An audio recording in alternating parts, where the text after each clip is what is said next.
condição de condenado e morto, e está aqui nos quais andaste no passado no caminho deste mundo, segundo Cristo, a potestade entre os quais todos também antes estavam seguindo os desejos da carne, fazendo a vontade segundo a carne, éramos natureza filho da ira, tá. E aí, o Senhor nos tirou dessa morte existencial e nos tirou e nos levou, nos ressuscitou juntamente com Cristo para uma vida, não uma ressurreição na carne, mas uma ressurreição no espírito. Essa ressurreição, ela nos trouxe vida com Cristo, porque nós nos libertamos, a forma que a gente vê a vida hoje é totalmente diferente de uma pessoa fútil, de uma pessoa que tem as suas convicções ligadas em religiões vãs, e por isso nós temos essa ressurreição, essa vida no Senhor, por passarmos a entender e qual é a esperança da nossa vida, né? E quando você tem uma esperança, quando você vive com esperança em alguma coisa, você tem esperança, né, no Senhor, você tem uma vida preenchida. Aí no verso 6, além do Senhor nos dar vida, nos ressuscitar, Ele também nos fez assentar nos lugares celestiais em Cristo Jesus. Ele nos tira das trevas, das profundezas, nos levou para as alturas, aonde você passa por dificuldades, você passa por problemas inúmeros nesta vida, mas você se sente em paz, você se sente alegre, né? E você se sente totalizado, completo, né? Não importa, como Paulo diz assim, que para ele não importa se ele está, como é que ele está vivendo a vida dele. O que importa para ele é estar com Cristo. E ainda diz que a morte para ele é lucro, né? Viver é Cristo e a morte é lucro. Aí, entrando no versículo 7, eu estou só dando uma pincelada na lição passada. Entrando no versículo 7, o que a gente viu? Nós vimos nesse versículo que Deus nos resgatou da condição de mortos, e nesse versículo mostra o propósito. Por qual propósito? Ele decidiu nos salvar por quê? O Senhor nos salvou para mostrar, lá no versículo 7, diz assim, para mostrar nos séculos vindouros a suprema riqueza da sua graça. O Senhor nos salvou para mostrar sua bondade, sua misericórdia, seu amor. Quando Ele vai ser glorificado, quando Ele vai ser exaltado, é aí que a graça dele vai resplandecer, e nós não podemos chegar no céu e dizer que nós chegamos no céu por mérito próprio, né? Quando o Senhor resgata, gente, dando para ver o texto, a Adriana está perguntando. Não está não, porque está bem pequenininho, pelo menos para mim está pequenininho. Mas a gente vai já entrar no texto certo, estou só revisando aqui a aula do passado, no ciclo 7. Versículo 7 do capítulo 2, né? Então, essa passagem do capítulo 2, ela mostra para a gente a nossa condição, como nós estávamos, onde nós estávamos, quem nos tirou, de onde nos tirou e por que nos tirou. E de quem é essa glória, a glória toda do Senhor, pela bondade e misericórdia. No verso 8, aí sim nós vamos dar entrada na terceira lição. O que nós vamos no verso 8? Diz assim: porque pela graça sois salvos por meio da fé. Isto não vem de vós, é dom de Deus. Nesse verso 8, nós aprendemos 3 verdades. A primeira verdade é o quê? É a causa meritória da salvação. Porque pela graça sois salvos. O que é a causa meritória da salvação? Que é a graça, né? Aí, vocês se lembram que eu até cheguei a citar essa história do professor de EBD, que ele estava dando aula. Eu acho que eu falei isso, não falei na aula passada, essa história do professor de EBD, que estava dando aula para alguns alunos, e um aluno eram alunos de comunidade. E um aluno, ele era bastante sofrido, ele olhava pelas as roupas, a forma dele, né? Não tinha calçado, ele era bem carente, e ele resolveu ir comprar umas roupas para levar para ele. E no que ele ia subindo a favela, no que ele ia entrando na favela, ele levou uma pedrada, né? Foi agredido, foi assaltado. E ele viu que quem fez isso foi o próprio aluno, no qual ele estava levando os presentes. E o que aconteceu? Ele levantou, foi embora e resolveu que ele ia levar novamente os presentes para o aluno. Quando ele chegou na casa do aluno, entrou novamente na favela, o pai do aluno, né, muito constrangido, disse para ele: eu sei quem é o senhor é o professor do meu filho, mas eu não entendo o que o senhor está fazendo aqui, porque o senhor sabia que foi aquele vagabundo, que foi ele que lhe agrediu, ele lhe assaltou, ele que lhe tomou as suas coisas. Ele disse: eu sei. Então, por que o senhor está aqui para trazer novamente esse presente para ele? Eu não entendo. Meu filho não merece uma coisa dessa. Ele disse: eu sei, realmente ele merece, mas ele precisa. Então, ele foi agredido e, assim mesmo, ele quis presentear, ele quis ajudar, ele quis ser misericordioso com aquele aluno, né, com aquele adolescente. E essa é uma história que retrata a graça, que a gente possa entender de uma forma assim clara que nós somos pecadores, os nossos pecados ofendem a Deus, os nossos pecados levaram o Filho de Deus para a cruz, ele morreu pelos nossos pecados, e Deus, ao invés de nos punir, de nos destruir, de nos condenar, ele tinha todos os motivos para fazer isso, ao contrário, ele nos ofereceu amor, ele nos deu uma salvação gratuita, e isso é graça. Esta é a causa meritória da graça, é a salvação gratuita que Cristo fez por nós na cruz, o sacrifício que ele fez por nós, sem nós não merecermos nada, a gente merecer ao contrário. A segunda verdade desse versículo é a causa instrumental. A causa instrumental da salvação, que é a fé. Então, a causa meritória é a graça, a causa instrumental da salvação é a fé. O que acontece? Nós não somos salvos porque nós temos fé. Nós somos salvos por aquilo que Cristo fez na cruz. Então, você não é salvo porque você tem fé. Eu tenho fé, eu sou salvo. Você é salvo pelo que Cristo fez na cruz. Cristo morreu na cruz e ele salvou você. Agora, você toma posse dessa salvação mediante a fé que você tem. É como o pastor, ele deu um exemplo, que é como um mendigo que estende a mão, um mendigo, um leproso, uma pessoa condenada à morte, né, já nas ânsias da morte, vamos dizer assim, todo chaga, uma pessoa repugnantemente, né, morto, e ele estende a mão para receber o presente que vem da mão de um rei.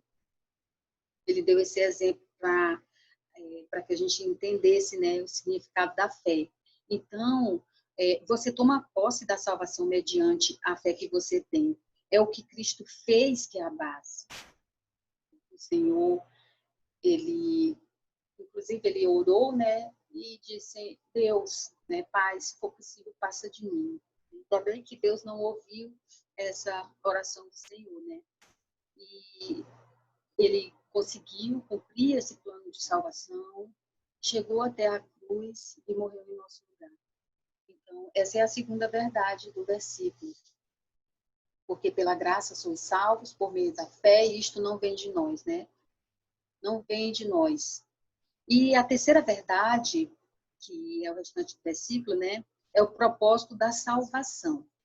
E isto não vem de vós, é dom de Deus. Aí entra no versículo 9. Não vem das obras para que ninguém, aqui nessa versão diz, para que ninguém se orgulhe, para que ninguém se glorie. Né?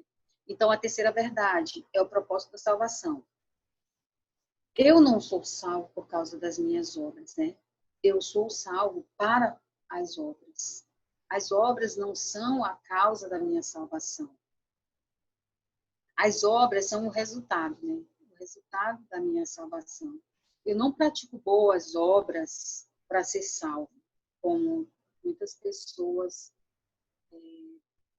A maioria das pessoas com quem eu convivo no meu serviço são pessoas bastante bondosas, né? Pessoas assim que praticam muitas boas obras, porque elas fazem doação. Eu sei porque vão pegar na minha mão, né? Porque eu trabalho na recepção, então eles vão pegar na minha mão.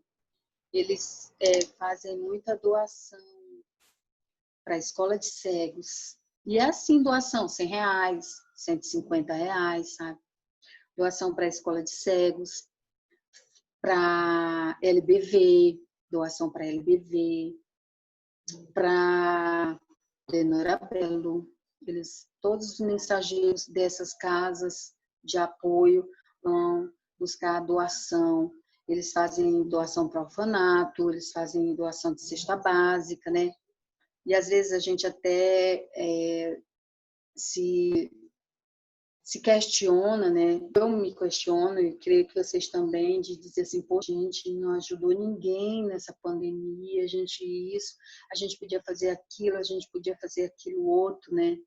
E a gente acha assim que as obras, né, é só ajudar, né? E não isso é uma das obras, né? Das boas obras, né? O que é essas boas obras?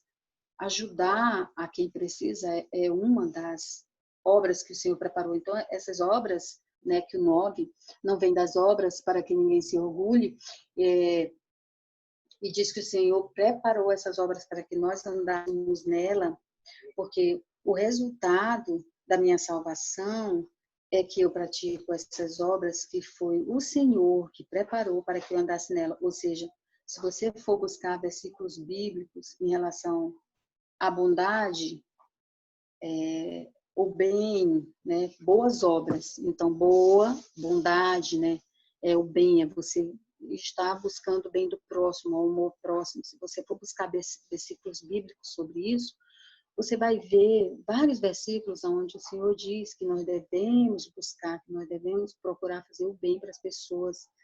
Então, não é só ajudar a quem precisa, né? Nesse sentido de boas obras, certo? Então, eu pratico as boas obras porque eu sou salvo, certo? Então, a partir do momento que você é salvo, você passa a ver as coisas de outra forma, a tratar as pessoas com misericórdia e amor. E daí, as suas obras começam a ser boas, porque você tem a oportunidade de revidar, você não revida, você tem a oportunidade de mesquinhar, você não mesquinha, você tem a oportunidade de suvinar, porque a gente tem tudo disso, né? A gente tem um pouco de cada coisa disso, mas aí a gente começa a lembrar das coisas que se fala na palavra e aquilo, o Espírito te constrange, né? E você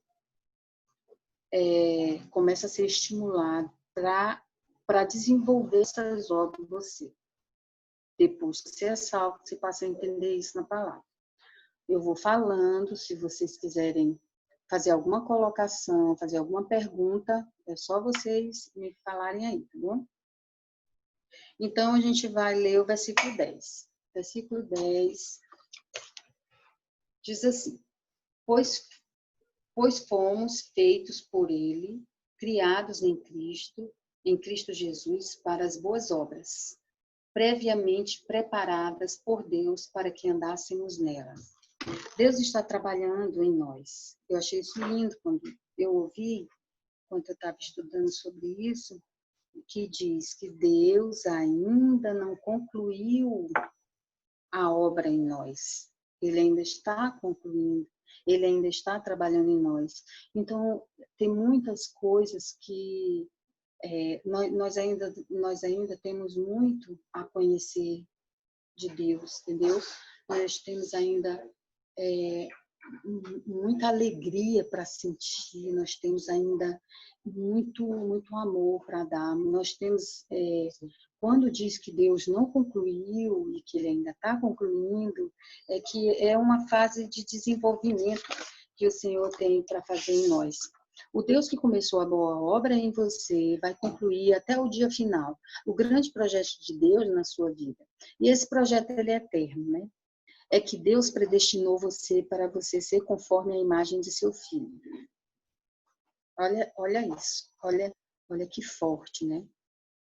Deus nos predestinou para sermos imagem de Jesus. Então, o Senhor tem trabalhado em mim, em você, e vai continuar trabalhando para que a gente possa ser constrangido, para que a gente possa estar buscando, para que a gente possa estar Genilson, nos confiando, Senhor. Oi? agora tá para ver? Agora tá perfeito, tá maravilhoso. Ótimo. A escritura dele tá lindo. Então, Deus está moldando você, que você resplandeça a beleza do seu filho. E a sua salvação redunde em glória. Olha aí. Para que você chegue a estatura varão de Jesus. Deus vai trabalhar em nós através de nós para que nos vejam de nossas boas obras e glorifique o Pai que está nos céus. E quando o Senhor diz, né, que Ele quer que as pessoas vejam as nossas boas obras para que Ele seja glorificado através das nossas boas obras. Então, quando você demonstra que você é uma pessoa diferenciada, que você não é nada daquilo que eu já comentei, mesquinho, egoísta, avarento, mentiroso, iracundo, fofoqueiro, né? Quando você faz isso, que é o contrário disso, são as boas obras, o que acontece? Deus é glorificado através de nós, através dessas boas obras. Eu não sei vocês, mas eu fico assim, emocionada, feliz, extasiada com essas coisas, de saber que o Senhor ele deixa que a gente participe, né, dessa glória dele. Ele deixa que a gente participe, que o nosso agir, né, que o nosso existir tenha participação na glória dele. Porque como é isso? Por exemplo, você faz uma bondade para alguém, quando essa pessoa diz, ai, graças a Deus, essa pessoa está glorificando a Deus, entendeu? Quando você uma vez aconteceu uma coisa muito profunda, que eu não esqueço até hoje, nem quero esquecer. Que assim, a gente parou, eu estava com meu marido e a gente parou para uma pessoa passar, né? E aí eu disse assim, de nada. Eu falei, né, pra pessoa, mas assim, a pessoa não ouviu nem nada, só passou. E eu disse assim, de nada. E ele falou assim para mim, ele disse assim, a gente não precisa fazer questão. Ele falou tão naturalmente, e aquilo ali me tocou tão profundamente. Ele disse, a gente não precisa querer agradecimento de ninguém, porque é tipo assim, deixa eu ver se eu explico melhor. A gente não precisa querer que as pessoas nos agradeçam de nada. É tipo assim, nos recompense com a sua gratidão, porque a nossa recompensa vem do Senhor. A recompensa que vem do Senhor, pela bondade que a gente fez para aquela pessoa, é que vale, entendeu? É que vale a pena, que é o importante. E eu aprendi tanto com isso que agora, quando eu faço alguma coisa para alguém, eu faço até questão que a pessoa nem me responda, nem me diga obrigada, nem nada. Eu faço até questão que ela não diga, que é para que Deus me pague. Assim, entre aspas, entendeu? O pague, o recompense, entendeu? Que eu seja recompensado nesse sentido que eu estou falando. Então, eu queria até que alguém procurasse para mim aí um versículo que me veio agora à cabeça, né, que fala sobre isso, que Mas se eu me lembrar aqui do versículo, eu falo, porque eu não vou nem saber dizer para vocês procurar. Bom, enfim. Então, vamos continuar. As boas obras que praticamos, as praticamos porque Deus as preparou de antemão. Não é mérito nosso, nem as obras que realizamos, porque a Bíblia diz que é Deus que opera em nós tanto querer como realizar. Né? E eu não entendia esse versículo, mas como assim Deus opera em nós tanto querer e realizar? Então, quer dizer que eu sou obrigada a querer uma coisa que eu não quero. É tipo isso? Não, não é tipo isso. É porque é como a predestinação é como a salvação. Por exemplo, todos nós éramos iguais. Estávamos mortos, né? Existencialmente falando, espiritualmente falando, né? E o Senhor escolheu alguns que a gente não sabe o motivo, mas creio que vamos entender isso na glória, para ser povo dele, né? Para ser separado, para ser pessoas que seriam usadas por Deus. Quando essas pessoas foram escolhidas e elas foram lavadas, elas foram purificadas, né? E ali Deus fez aquele trabalho de purificação e deu a elas a condição que ela deu, que ela queira fazer aquilo. É meio complicado, mas é nesse sentido aí. Então, Deus opera em nós, o tanto querer quanto realizar.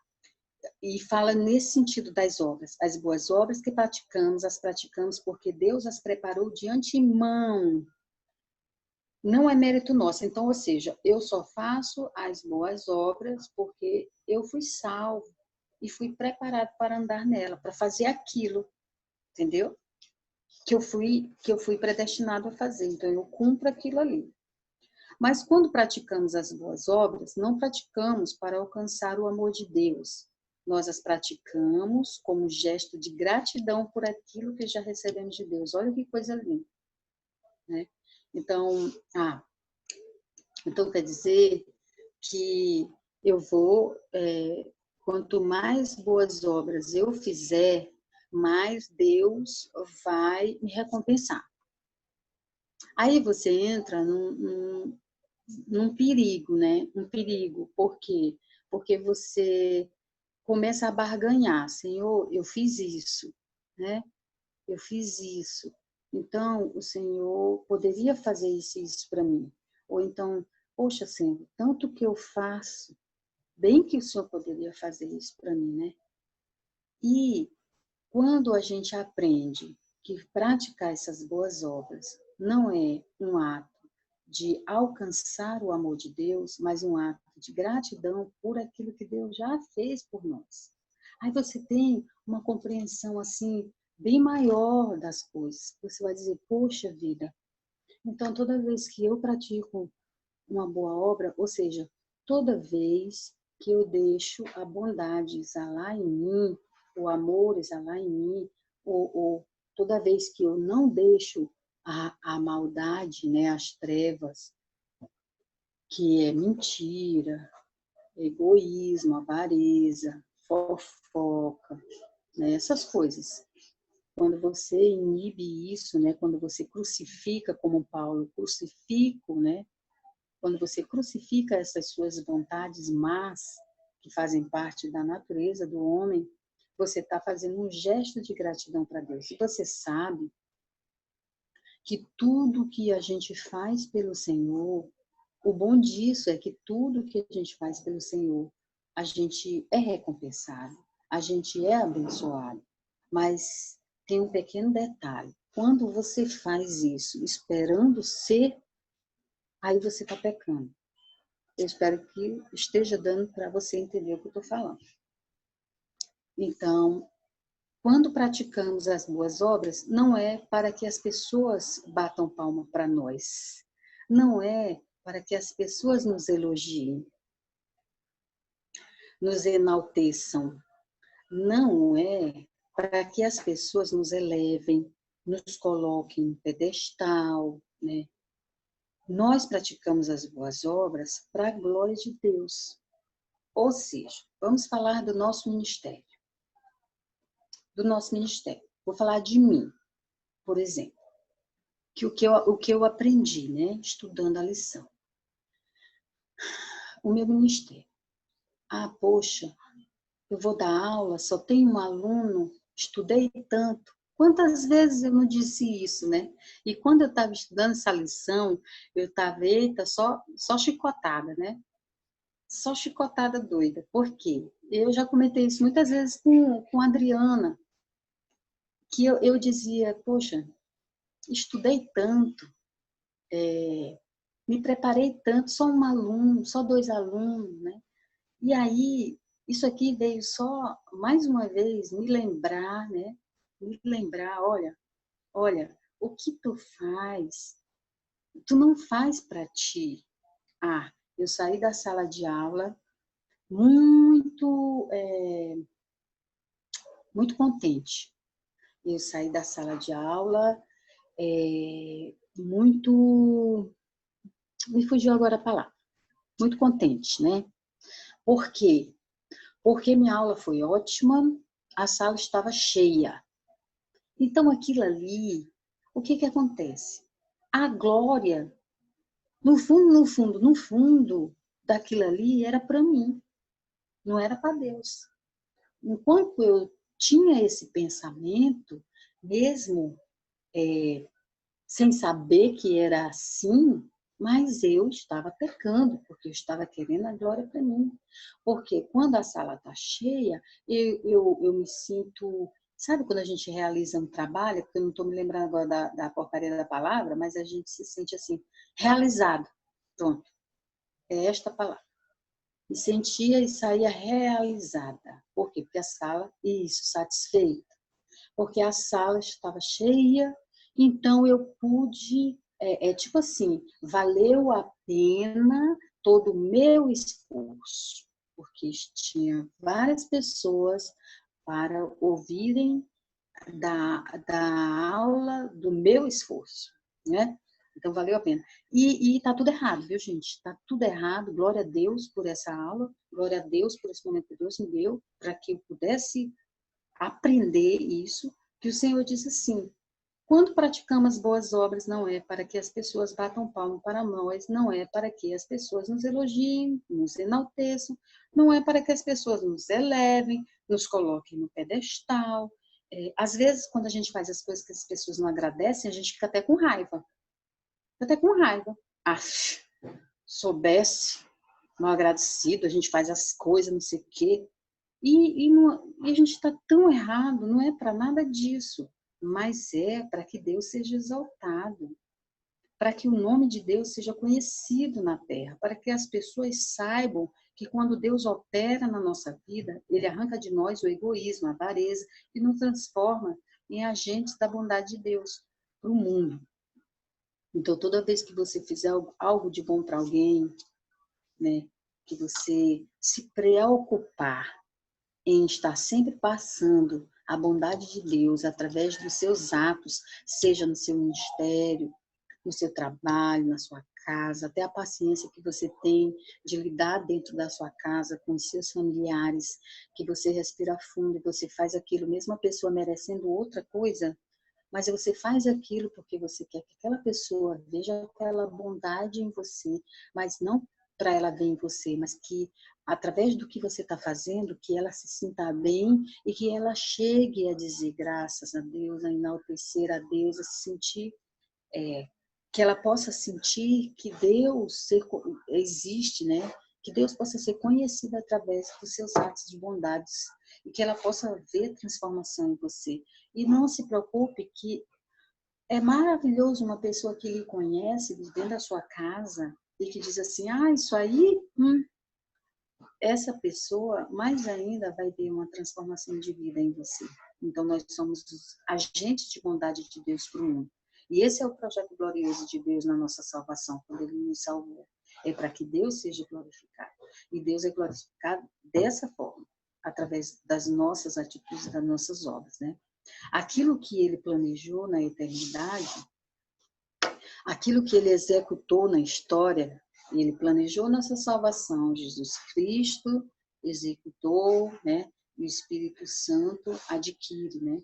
Aquilo que ele há de consumar na segunda vinda de Cristo. Agora, ele mostra para nós como é que ele fez, né? Ele nos tirou da morte, essa era a nossa condição. E se você chegar para uma pessoa do mundo e você disser para essa pessoa assim, você sabia que a sua condição é de morto? Ela vai dizer, tá doido, né? Vai dizer que a gente é louco, né?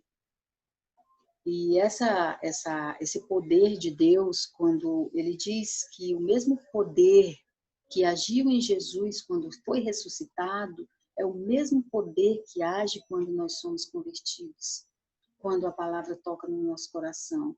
E é uma coisa tão fantástica, assim, tão grandiosamente inexplicável, né? Que você é transformado totalmente. Você era uma pessoa e agora você não é mais aquela pessoa. Aquela pessoa não existe mais. Eu era uma pessoa totalmente diferente. Hoje eu estava ouvindo, eu gosto muito de pagode, viu, gente? Eu gosto muito de samba. Só que agora eu só gosto de samba gospel, né? Então eu procuro, quando eu estou com vontade de ouvir, às vezes eu dou umas dançadinhas aqui, quando eu estou cozinhando, eu procuro ouvir sempre coisas que... Aliás, eu gosto de tudo que me interessa, é só coisa do Senhor, né? As coisas do mundo, assim, eu não tenho muito interesse por nada disso, não. E eu estava ouvindo Vaguinho, né? Eu gosto muito de ouvir Vaguinho. E eu estava ouvindo uma música dele que eu ainda não tinha ouvido, que é ele dizendo para os amigos dele, ele cantando para os amigos, dizendo e dando testemunho dele, né? Dizendo que ele, quando ele se lembra das noites que ele perdia nas mesas de bar, tomando cerveja, dizendo para os amigos, né? Que ele ora por eles e pede para Jesus Cristo ter misericórdia deles, porque quando ele se lembra que ele perdia muitas noites de sono, e ele fala um monte de coisa, e diz assim, e hoje eu perco o sono nas vigílias, e hoje eu... Aí ele fala da transformação que Deus fez na vida dele. E essa transformação, esse poder de Deus maravilhoso, é que extraordinariamente grande, é que é capaz de tirar o homem desse estágio de morte, quando ele está no mundo, quando ele não tem Cristo, né? Essas pessoas católicas, assim, né? Principalmente, eu tenho muitas amigas que são católicas, né? Que eu já até tentei falar e tudo, mas a fé que elas têm é grande, é uma fé concreta. Só que, cara, é impressionante a cegueira, é impressionante a falta de conhecimento. E a pessoa não quer conhecer, ela não quer ter conhecimento. Não interessa para ela ter conhecimento. Não interessa para ela aquilo que dá certo com que dá certo para ela, entendeu? Ela até acredita na Bíblia, mas não dá muito certo, não bate muito com o que ela quer para ela. Então, por isso, ela prefere acreditar. Isso sou eu que estou dizendo, viu, gente? Eles não falaram nada disso, não. Isso é uma teoria minha, né? Então, ele nos tirou desse estágio de morte, ele quebrou nossas algemas, e esse falácio, né? Essa forma de falar, essa crentice, né? O crentinês ou crentez, né? De quebrar as algemas. Todo mundo entende, né? Mas se você for falar isso para uma pessoa do mundo, para ela isso é uma coisa assim totalmente fora de órbita, né? Ele quebrou nossas algemas, ele tirou-nos de um poço de perdição, de depravação. Estávamos condenados à morte eterna e ele foi lá e nos deu vida, nos ressuscitou, nos fez assentar com Cristo nas regiões celestiais. Então, olha só, o Senhor nos fez assentar com Cristo nas regiões celestiais. Então, nós estamos lá com Ele, né? Nós temos, assim, muitos motivos para ser feliz, né? Daí a gente já viu que a gente tem muito motivo para ser feliz, a gente tem muito motivo para ser alegre, né? Porque aonde nós estamos, de onde nós estávamos para onde nós estamos agora. Não importa, corona. Se você morrer, É muito lucro, porque você vai imediatamente para o lado de Cristo na glória. Não importa as condições financeiras, não importa. Por que não importa? Porque o que nós temos ao lado de Cristo, quando a gente tem conhecimento disso. Por que eu falei tudo isso? Porque a falta de conhecimento traz para você uma cegueira espiritual. Uma cegueira espiritual. Então, tem até uma vez eu ouvi uma reportagem, pós gentis na carne, chamados em circuncisão, o 11. Uma vez eu ouvi uma reportagem que dizia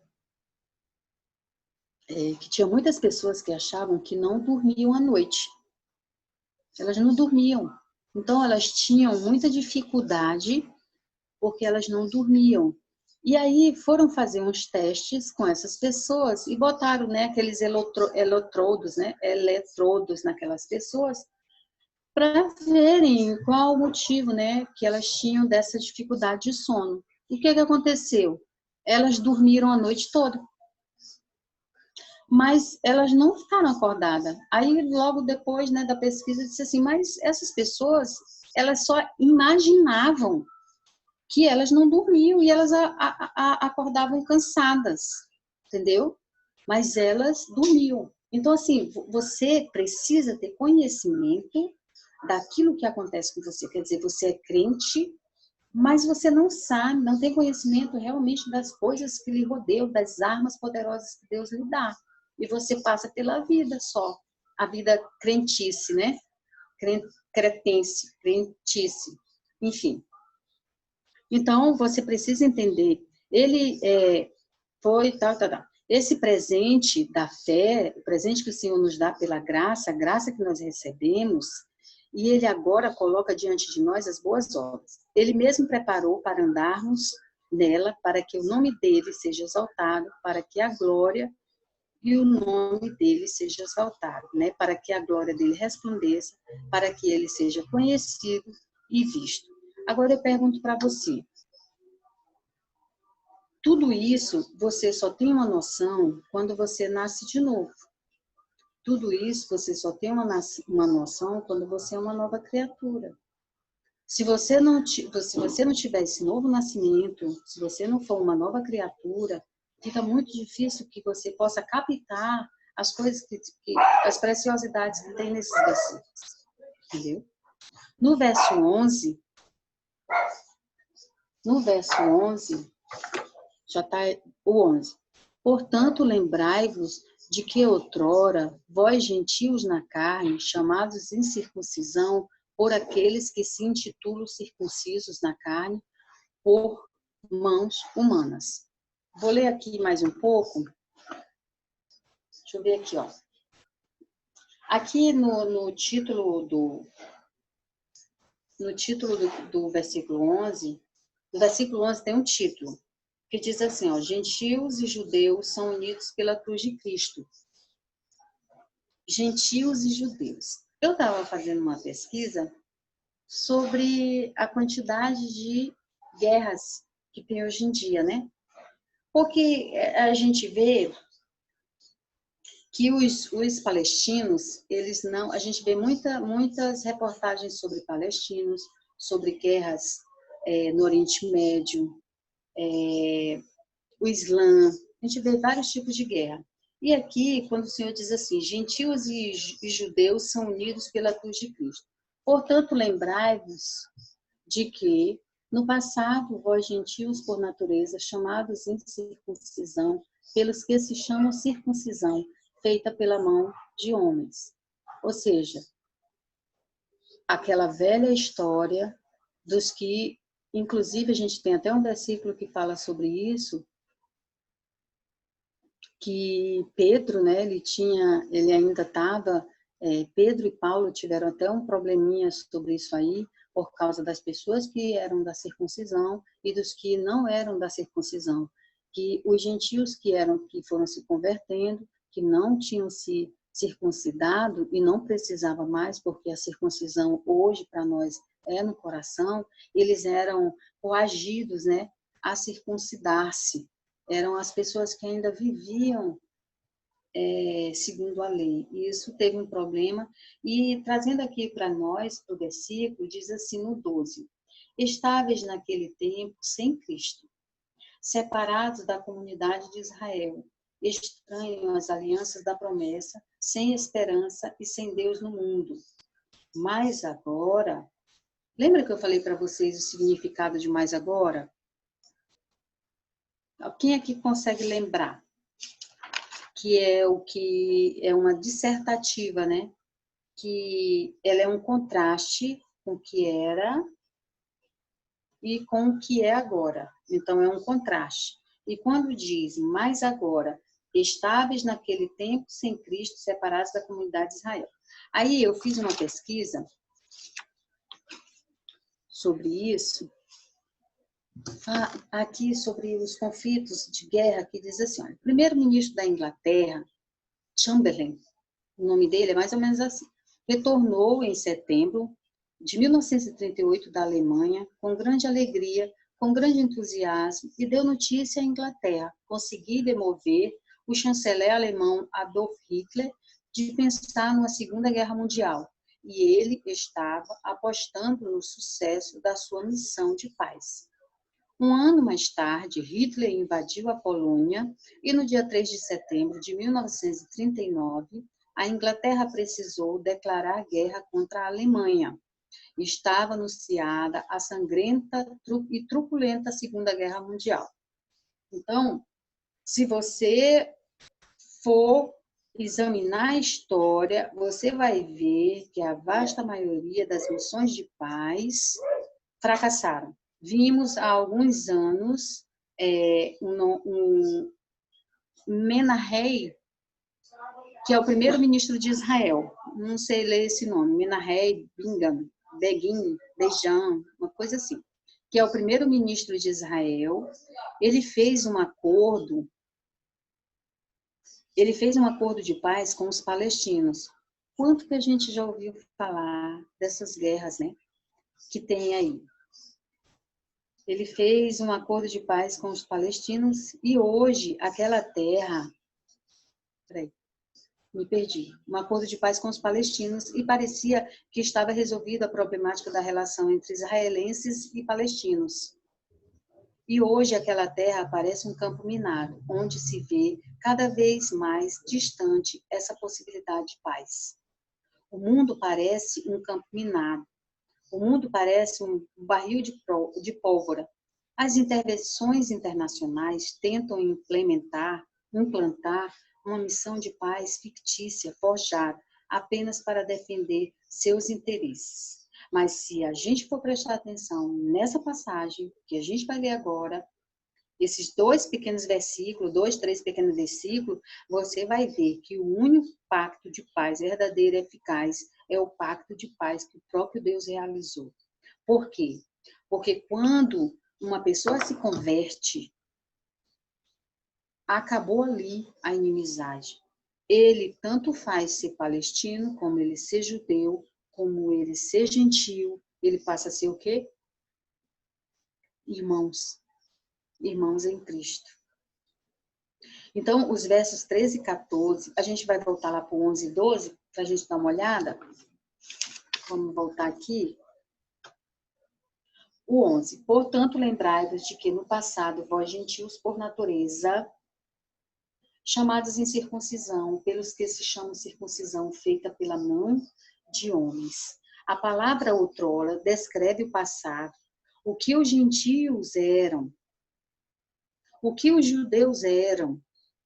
Então, eles eram inimigos um do outro, porque uns se achavam certo por ser circuncidado e desprezavam os outros porque não eram.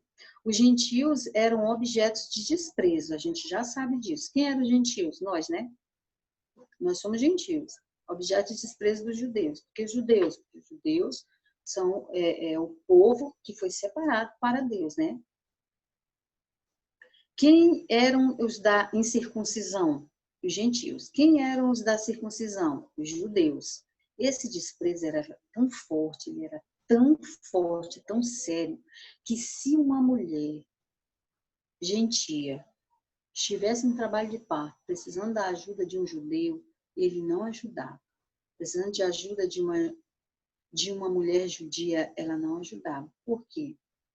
Porque na cabeça deles ia nascer mais um gentio no mundo. E eles preferiam que o gentio morresse. Porque para eles, o gentio não tem, não tem valor, né? Por ele não ser circuncidado, né? É desse jeito. E por que essa briga, essa guerra entre os judeus e os palestinos? Os samaritanos, né? Antigamente, os judeus, eles não andavam em terra de samaritanos, nem os samaritanos andavam, não podia pisar de jeito nenhum aonde um judeu estava. Os judeus, eles desprezavam muito os samaritanos também. Por quê? Porque o samaritano, ele era uma mistura, né? Se aplica também aos casos de racismo. Sim. E por isso que se deu, Tainara, a Segunda Guerra Mundial, que Hitler, né? O que Hitler queria? Ele queria um povo que fosse todo, que tivesse só um tipo de genes, né? Por exemplo, assim, branco, loiro e de olhos claros. As pessoas, uma raça pura, exatamente. As pessoas que elas não tinham essa característica para ele, era como se fosse nada, né? Lixo, entendeu? Tanto é que a gente já conhece aí o triste campo de extermínio, né? Que morreram tantos judeus, né? Porque os judeus, para eles, não eram gente. Tanto é que a forma que eles usaram para fazer esse descarte foram formas assim muito, era para o quê? Hitler de bom. Era uma forma muito cruel, que eram aquelas câmaras de gás, né? Eles separavam os filhos das mães, as pessoas que serviam para trabalhar iam, e as mulheres e as crianças iam para a câmara de gás, morriam. Triste. Se vocês procurarem filmes em relação a isso, triste. Então, assim, muitas pessoas já tentaram levantar a bandeira de paz, né? Mas só que todas essas investidas de paz, vinda do homem, ela é fracassada. Por quê? O Menino do Pijama Listrado. Eu assisti, amo esse filme maravilhoso, triste, a vida dela, maravilhosa. A Vida é Bela, que eu achei muito maravilhoso. É um filme super triste, mas muito bom. E eles dormiam, né, naquelas camas, nem sei o que é aquilo, umas coisas assim, muito triste. Bom, enfim, deixa eu continuar aqui para a gente não se atrasar muito. Vou já terminar. O que eu estava falando? Muito bem. Então, essas pessoas, deixa eu só falar aqui do samaritano rapidinho, só para eu completar o que eu ia dizer, né? O que é o samaritano? Ele é uma mistura do judeu com o gentil, né? Do judeu com o que não é judeu. Aí eles se juntaram, casaram e tiveram filhos. Esse filho que saiu deles, eles são os samaritanos. Então, por isso o judeu odeia tanto o samaritano, porque o samaritano, ele é um judeu que se misturou com os outros povos, né? E trazendo aqui o que a gente estava falando, sobre guerras, né? sobre essa disputa, por exemplo, a Palestina, né? A Palestina e Israel. Eles brigam há muitos anos, né? E a briga deles é por disputa de terra, né? Disputa de fronteiras, disputa do que eles acham que faz parte da terra deles, né?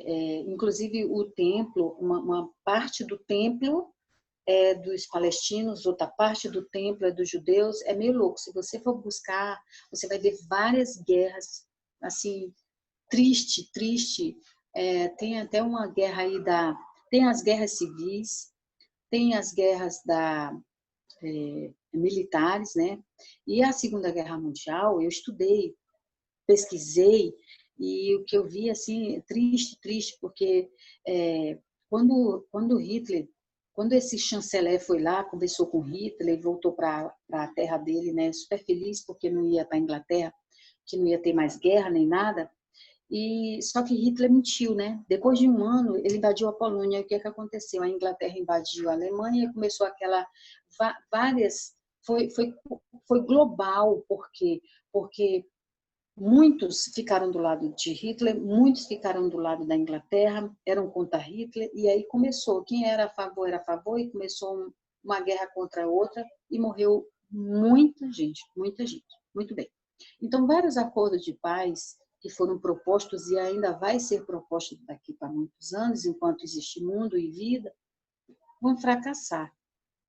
E a gente vê aqui um acordo de paz, onde quando o Senhor veio à Terra, o Filho de Deus veio à Terra, ele trouxe essa proposta de paz, né? Ele trouxe essa proposta de paz, onde ele diz, naquele tempo, eu estou no verso 12, naquele tempo estáveis sem Cristo, separados da comunidade de Israel, estranhos às alianças da promessa, sem esperança e sem Deus no mundo. Ele está falando isso aqui para os gentios. Portanto, lembrai-vos de que no passado, vós, gentios, por natureza, né, chamados em circuncisão, pelos que se chama circuncisão, feita pela mão de homens, estáveis naquele tempo, sem Cristo, separados da comunidade de Israel, estranhos à aliança da promessa, sem esperança e sem Deus no mundo. Mas agora, é o contraste, né, do que era e do que é agora, depois de Cristo, mas agora em Cristo Jesus, estou no 13, vós que antes estáveis longe, ou seja, tinham a inimizade, né, vieste para perto pelo sangue de Cristo, pois, 14, ele é a nossa paz. Olha aí a proposta de paz que o Senhor trouxe. E todas as nações, mesmo estando em guerra, estando em inimizade, elas acham a paz através de Jesus. Pois ele é a nossa paz. De ambos os povos, fez um só. E derrubando a parede de separação em seu corpo. Olha que coisa maravilhosa. Como que ele fez isso? Na cruz, né? Ele desfez a inimizade. Existe um pacto de paz, uma proposta de paz mais perfeita que essa? Será que ainda vai existir? Não. A gente sabe que a resposta é não. Nunca. Não tem como. Por quê? Porque Jesus, além de ser filho de Deus, ele se deu, né? Isso, o 15. Isso é a lei dos mandamentos contidos em ordenanças. Isto é, a lei dos mandamentos contidos em ordenanças para em si mesmo criar dos dois um novo homem, fazendo assim a paz. Olha a paz de novo, né? E pela cruz reconciliar ambos com Deus em um só corpo, tendo por ela destruído o que? A inimizade. E vindo ele, proclamou o quê? Olha a paz de novo. A paz para vós que estáveis longe, e tendo para os que e também para os que estavam perto, pois por meio dele ambos temos acesso ao Pai no mesmo Espírito. Espírito com letra maiúscula, Espírito de Deus. Então, as pessoas mudam, as convicções mudam, cai por terra toda a sua convicção política. Por isso que eu disse para o meu marido, vou dizer para vocês, olha, vamos parar de falar mal dos políticos, porque a nossa obrigação é orar por eles. Tem muitos que eu não concordo, e eu estou dizendo para vocês isso porque eu já falei muito mal de Bolsonaro, pelas loucuras, chamei ele de louco para baixo. Mas nós não podemos fazer isso, porque não é isso que o Senhor nos ensina. O Senhor nos ensina que nós devemos orar. Então a gente precisa colocar as nossas convicções políticas em segundo lugar. Sempre o que vem em primeiro lugar é o que está aqui na palavra. E o 19, assim, não sois mais estrangeiros. Não existe mais estrangeiro. Nem imigrantes. Pelo contrário, sois concidadãos dos santos e membros da família de Deus. Olha que lindo, gente. Família de Deus. família de Deus. Olha só. É a nossa família. É a família na qual nós fazemos parte. A família de Deus. O 20. Edificado sobre o fundamento dos apóstolos. Qual é o fundamento dos apóstolos e dos profetas? O evangelho, né? O evangelho. O fundamento é aquilo que Cristo ensinou dos apóstolos e dos profetas. Os profetas, por quê? Porque os profetas já falavam de Cristo no Antigo Testamento, né? Sendo o próprio Cristo Jesus a principal pedra de esquina. Nele, o edifício inteiro. Horário, né, João? Já estou perto, João. Edificado sobre o fundamento dos apóstolos. Nele, 21. O edifício inteiro, bem ajustado, cresce para ser templo santo no Senhor, no qual também vós, juntos, sois edificados para morada de Deus no Espírito. E isso, sim, é uma bandeira de paz. Isso, sim, é um acordo de paz perfeito, sem falhas, e que vai até a eternidade, né?